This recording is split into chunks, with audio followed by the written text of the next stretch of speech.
ये कुछ कह रहे हैं 2 मिनट दे दीजिए।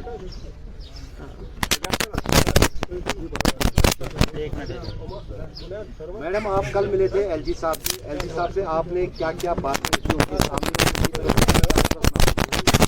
देखिए एलजी साहब से तो जनरली बात ये हुई, तारिक आमिर साहब, फारूक साहब ने तो जो कश्मीरी पंडित जो यहाँ है जो हलाकत हुई है उसके ऊपर अफसोस जाहिर किया, और साथ ही में कि उनको किस तरह यहाँ महफूज रखा जाए उसके लिए कौन से इकदाम उठाने की ज़रूरत है उसके बारे में डिस्कशन हुआ। और फारूक साहब ने कश्मीर फाइल्स के बारे में भी जिक्र किया कि ये बहुत गलत है, इसको प्रमोट नहीं करना चाहिए, इससे नफरतें बढ़ती हैं। तो मैंने तो थोड़ा सा एलजी साहब को ये बताया कि ये इस वक्त खाली कश्मीरी पंडित जो हमारा राहुल भट्ट मारा गया ये उसकी बात नहीं है। ये जो जनरल माहौल आपने जम्मू कश्मीर में बनाया हुआ है पकड़ दकड़ का, कोई बात करता है, कोई जर्नलिस्ट बात करता है उसको जेल में डाल देते हो। कल ही उन्होंने कोई 82 लोग जो हैं दूसरे जेलों में ट्रांसफर किए अंडर ट्रायल्स। बेचारे गरीब है, उनके घर वाले वो कहाँ जाएंगे, उनको वहाँ कोर्ट केस लड़ना तो बहुत दूर की बात है, उनके पास इतने पैसे भी नहीं कि वो वहाँ जा सके। इसी तरह रोज रोज मुलाजमों को बरतरफ करना, तो मैंने कहा इससे तो माहौल सुधरेगा नहीं बल्कि माहौल बिगड़ेगा। जितनी भी मेहनत हम जमातों ने की थी, चाहे नेशनल कॉन्फ्रेंस है, हम है या कांग्रेस है, जम्मू कश्मीर में सिक्योरिटी फोर्सेस के साथ मिलके एक अच्छा माहौल बनाने की जिसमें कश्मीरी पंडित धीरे धीरे अपने आप को सिक्योर महसूस करते थे। मगर जो गवर्नमेंट ऑफ इंडिया की पिछले 4-5 साल से पॉलिसी यहाँ अडॉप्ट कर रहे हैं उसकी वजह से यहाँ के लोगों के दिल में इतना गुस्सा है, इतना डर है और खौफ भी साथ में है, जिसकी वजह से आपस में दूरियां बढ़ रही हैं। जब तक मैंने गवर्नर साहब से कहा जब तक आप जो वाजपेयी जी का पन्ना नहीं खोलेंगे वो किताब का जिसमें उन्होंने इंसानियत की बात की थी और जम्मू कश्मीर को इंसानियत के दायरे में डील करने की बात की थी, रीच आउट करने की बात की थी, तब तक अनफॉर्चुनेटली राहुल भट्ट जैसे जो हमारे बच्चे हैं हमसे बिछड़ते जाएंगे। इसलिए आपको अपनी पॉलिसी चेंज करनी चाहिए और उसी से जम्मू कश्मीर का जो मसला है, जो यहाँ की मुसीबतें हैं उसका कुछ हो सकता है। ये मैंने उनको तफसील से बात बता दी। मैंने कहा कि हमारा जम्मू कश्मीर वाहिद एक मुस्लिम मेजॉरिटी स्टेट है और हमने ये सोच के हाथ मिलाया था इस मुल्क से कि हमें अलग तरीके से ट्रीट किया जाएगा, बेहतर तरीके से ट्रीट किया जाएगा, स्पेशल तरीके से ट्रीट किया जाएगा। मगर जो हमारे साथ हो रहा है उसमें हम लोगों का दम घुटता है। यहाँ पूरा जो है दबाव करके रखा हुआ है, किसी को बात करने की इजाज़त नहीं है। मैं जाना चाहती थी राहुल भट्ट के वहाँ जो वहाँ प्रोटेस्ट हो रहा था वहाँ जाना चाहती थी, मुझे वहाँ जाने नहीं दिया गया। इससे पहले हरमैन शुपियन में एक कश्मीरी पंडित उस पर अटैक हुआ था, उसके घर जाना चाहती थी वहाँ, तो कहीं हमें जाने नहीं, हमें तो गम में भी शरीक होने की इजाज़त नहीं है, खुशियों की तो बात बहुत दूर की है। तो मैंने ये ओवरऑल जो है उसके बारे में मैंने बात की उनसे कि ये खाली एक कश्मीरी पंडित जो हमारा, और कश्मीरी पंडित हमारे जिस्म का हिस्सा है। देखिए जो लखनपुर से वहाँ है उनको दर्द होने में टाइम लगेगा, मगर हम जानते हैं कि कश्मीरी पंडित हमारे लिए क्या माने रखते हैं। मैं जानती हूँ और मैंने सुना ये राहुल भट्ट कितना अच्छा लड़का था, कितना अच्छा ये सबके साथ इसका व्यवहार कितना अच्छा था, मगर चढ़ गए ये बीजेपी के ये जो नफरत वो फैलाते हैं, ये जो उन्होंने पॉलिसी अडॉप्ट की है पिछले 3-4 साल से उसकी भेंट चढ़ गया ये। और अभी भी इन इंसिडेंट्स को वो पूरे मुल्क में इस्तेमाल करते हैं मुसलमानों के खिलाफ और नफरत फैलाने में, और उनका कोई मकसद नहीं है। अदरवाइज मेरे वक्त में 2016 में जब यहाँ अनरेस्ट था, या उमर साहब के वक्त में जब 2010 में अनरेस्ट था, किसी कश्मीरी पंडित को नहीं मारा गया, बल्कि मैंने 1.5 साल कश्मीरी पंडितों को अपने घर में बैठ के उनको तनख्वाहें दी। हमने कहा अगर आप सेफ फील नहीं करते हो अभी, आप बैठिए, जहां बैठना चाहिए हम आपको तनख्वाह दे देंगे। तो इस किस्म के इकदाम हमने अपने वक्त में किए। आज हमें समझ नहीं आता है, ये तो चिल्लाते रहते हैं, देख रहा है वो रूफ टॉप्स के हमने कश्मीरी पंडितों के लिए ये करना है वो करना है, 370 हमने खत्म किया, ये किया, मगर नीचे मिला क्या? यहाँ के लोगों को क्या मिला? कश्मीरी पंडित को क्या मिला? बल्कि उसकी जान तो जोखिम में पड़ गई तब से आज तक। मैडम दूसरी बात मैं आपकी क्लियरेंस और जानना चाहूँगा, हम बात कर रहे हैं नॉर्मल सी। कल आप मिले हैं गवर्नर साहब से, चाहे पंडित हो या यहाँ कश्मीरी मारा बिल्कुल जाता है। बिल्कुल बिल्कुल दूसरी तरफ हम इन्फ्लक्स ऑफ टूरिज्म की बात करते हैं, फारूक साहब ने भी यही कहा है, this is not the indication of the normal. बिल्कुल। तीसरी साइड से गवर्नर साहब ने खुद कहा है, जो हमारे पंडित से अगर किसी जगह मियाँ बीवी है, दूर जगह ड्यूटी है, सेपरेट जगहों पे हम कोशिश करेंगे एक ही जगह पे उनको लाने की, पर्टिकुलर स्पेस देंगे। तो क्या ये टैग लगेगा नॉर्मलसी के लिए? देखिए, ये जो बार बार टूरिज्म की बात करते हैं कि टूरिज्म है तो इसलिए नॉर्मलसी है, या जैसा अभी वो संजय टिकू जी ने बहुत अच्छी बात कही कि ये बाहर से एम्बेसडर्स को लेके आते हैं, उनको डल की सैर कराते हैं, उनको बोलते हैं सब कुछ ठीक ठाक है। सब कुछ ठीक ठाक नहीं। जैसे मैंने पहले भी कहा, जो हम लोगों ने मेहनत की थी, चाहे वो एनसी है, कांग्रेस है, पीडीपी है, यहाँ सिक्योरिटी फोर्सेस के साथ मिलकर एक माहौल बनाया था कि अब कश्मीरी पंडित को मारा नहीं जाता था। आपने देखा 2010 में पीक अनरेस्ट, आपने 2016 में देखा पीक अनरेस्ट, मगर कोई खुदा ना खास्ता किलिंग नहीं हुई। मगर जो ये इस वक्त उन्होंने माहौल बनाया है, खासकर कश्मीर फाइल्स बनने के बाद, जो उन्होंने नफरतें लोगों के दिलों में डाल दिए हैं, जो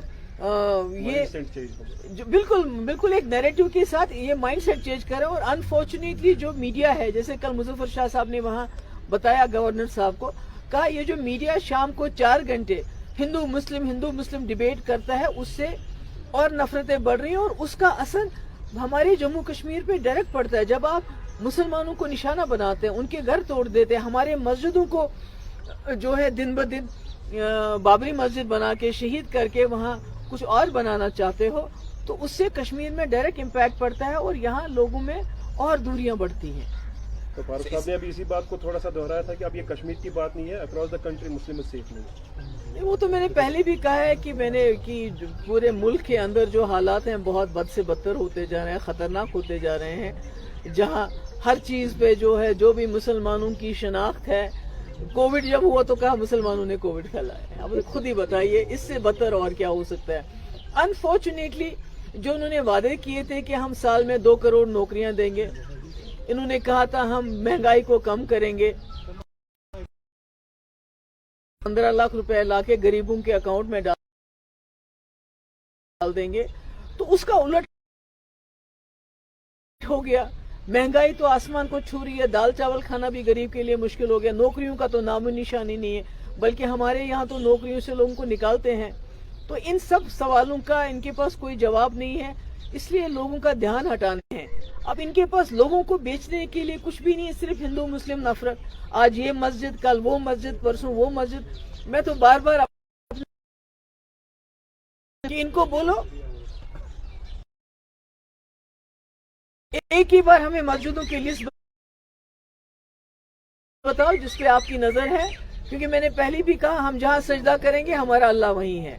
मगर इनको शर्त ये है कि अगर किसी मस्जिद में इनको कोर्ट के जरिए या किसी जरिए ये साबित होता है, ये मेरे ख्याल में ये बातें हमारे लोगों को जानने की जरूरत है। औरंगजेब को लेकर बड़ी ये मामला डायरेक्शन दी है कि उसका एक पोर्शन जो है वो लॉक किया जाए, तो उसमें आपकी कमेंट्स क्या है? और दूसरा, आप जो लगातार बोल रही एक सवाल कि क्या मुसलमानों को सरेंडर करना चाहिए? नहीं, सरेंडर नहीं करना चाहिए। मैं कहती हूँ कि इनसे लिख के लो, क्योंकि जिन मकसद के लिए ये हिंदू मुस्लिम कर रहे हैं वो क्या है?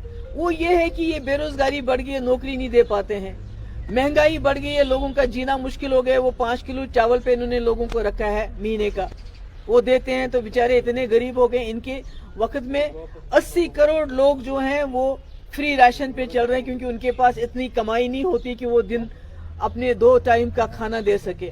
इसी तरह असासे बेचे जा रहे हैं। जैसे किसी ने कहा कि ये अरुंधति रॉय ने कहा कि 2 लोग बेच रहे हैं और 2 खरीद रहे हैं, वही इस मुल्क का हाल है। नौकरियों का नामो निशान नहीं है। अगर ये हमें ये गारंटी दे कि ये हिंदू मुस्लिम झगड़ा बंद करेंगे, ये नौकरियां 2-2 करोड़ देंगे साल की, ये गुर्बत को दूर करेंगे, हमारा मुल्क पाकिस्तान, बांग्लादेश, नेपाल से पीछे है जहां तक गरीबी का सवाल है, ज्यादा गरीब है हम उनसे। अगर इन सब चीजों का इलाज, जिन चीजों के से ये ध्यान हटाने के लिए हिंदू मुस्लिम का झगड़ा कर रहे हैं, तो हमें एक ही बार बताइए कौन कौन सी मस्जिद हो सकते हैं। इनको इतने हमारे मुल्क के अंदर मस्जिद भी हैं, मंदिर भी हैं, गुरुद्वारे भी हैं, हो सकता है इनको मस्जिद में ही भगवान मिलता हो सकता है ना। तो अगर इनको भगवान हमारी मस्जिद में मिले तो अच्छी बात है ना। अगर इनको भगवान मिल जाए हमारी मस्जिद में तो अच्छी बात, हम तो कहीं भी सर रखेंगे तो अल्लाह तो हमें वहीं मिल जाता है। मैडम, जैसा आपने कहा कि 1.5 साल आपने 2016 में पंडित को कहा घर में रहने के लिए जब हालात खराब थे, तो आज भी पंडित जो है वो वापस मांग रहे हैं कि हमें जगह भेजा जाए। तो क्या इस नॉर्मल का हल खाली यही है कि कश्मीरी पंडित को या तो कहा जाए घर में रहने के लिए या उनको जगह वापस भेजा जाए? नहीं, मैं तो कश्मीरी पंडितों को मैं कहती हूँ, मैं तो उनको हाथ जोड़ में नहीं सकती क्योंकि हमारे इस्लाम में हाथ जोड़ना गुनाह है, मगर मैं उनको बोलूंगी आप हमारा हिस्सा हो, आप हमारे जिस्म का हिस्सा हो। मुझे मालूम है कि आपको बहुत नुकसान हो रहा है, इस वक्त भी नुकसान हुआ है, पर हम नहीं चाहते हैं कि आप वापस जाएं, बल्कि मैंने गवर्नर साहब को बोला यहाँ माहौल चेंज करने की जरूरत है। यहाँ ये जो आपने दबाव की राजनीति शुरू की है, पकड़ के ले जाओ, जेल में डालो, बाहर के जेलों में यहाँ के लोगों को ले जाओ, नौकरियों से निकालो, इस पॉलिसी को चेंज करके इंसानियत की पॉलिसी अडॉप्ट कर लीजिए, ताकि जो हमारा कश्मीरी पंडित भाई मुसलमान आपस में मिलजुल के रह सके, एक दूसरे को सिक्योरिटी की जरूरत ना पड़े। मैम, चिकन में भी कल जो है एक इनोसेंट सिविलियन की जो है, बिल्कुल, मैं वो कहना चाहती हूँ कि जो शुएब गनाई है, उससे पहले पांदुशन में शाहिद, तो इनको तो कहते हैं क्रॉस फायर में मारे गए। अब तो लोग बेचारे बात भी नहीं करते हैं, उनको पता है हम बात करेंगे, प्रोटेस्ट करेंगे तो हमको PSA लगा के जेल में डाल देंगे। अब तो लोग इसी पे मुतमईन हो जाते हैं कि हमें डेड बॉडी वापस मिल गई। तो मैं तो चाहूंगी कि अगर कल क्रॉस फायर में शुएब गनाई मारा गया, उससे पहले पांदुशन में शाहिद मारा गया, तो इमीडिएटली, अगर ये तो इनकी गलती है अगर क्रॉस फायर में कोई मारा गया, और हमें नहीं पता है क्योंकि वो जो तर्कवांगाम वाले हैं वो कहते हैं वो क्रॉस फायर में नहीं मारा गया, बल्कि वो एलिगेशन लगाते हैं कि उसको पकड़ के लिया गया और उसके बाद उसको कहा हाथ खड़े करो, हाथ खड़े करने के बाद उसको गोली मार दी गई। That is what they are saying, जो हम सुनने में आता है, जो एलिगेशंस हैं। तो हम तो कहेंगे कि उनको भी नौकरी मिलनी चाहिए इमीडिएटली, उनको कंपनसेशन मिलना चाहिए और इसकी इन्वेस्टिगेशन होनी चाहिए। इलेक्शन होने चाहिए हालात को बेहतर करने के लिए, क्या वो सोल्यूशन होगा? क्योंकि इस वक्त कोई चुनी हुई सरकार नहीं है, कुछ तब्दीली आ सकती है ऑन ग्राउंड। देखो मेरे भाई, मेरे कहने से या आपके कहने से तो ये तो इलेक्शन करेंगे नहीं। ये इलेक्शन तभी करेंगे जब इनको अपना वो जो इनका अपना एजेंडा है, एक सिनिस्टर डिजाइन है इनका जो ये चला रहे हैं, जो डिलिमिटेशन में भी इन्होंने उसको आगे चलाया ताकि यहाँ के लोगों की डिसएम्पावरमेंट हो, यहाँ के लोगों के हुकूक जो है कम से कम रहें।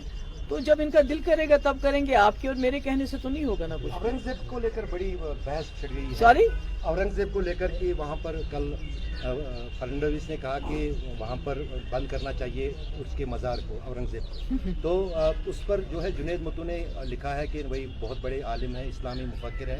तो आप क्या मानते हैं जो औरंगजेब को दोबारा इसमें लाया जा रहा है? दुनिया उसको मानती है और क्या क्या बंद करेंगे, ताजमहल बंद करेंगे, कुतुब मीनार बंद करेंगे, लाल किला बंद करेंगे, क्या क्या बंद करेंगे। फिर हमारे मुल्क में जो टूरिज्म है 50% तो इस वजह से आता है जो मुगलों ने हमारे यहाँ अपने असासात बनाए हैं, अपनी तामीरात किए हैं, उसको देखने के लिए आते हैं।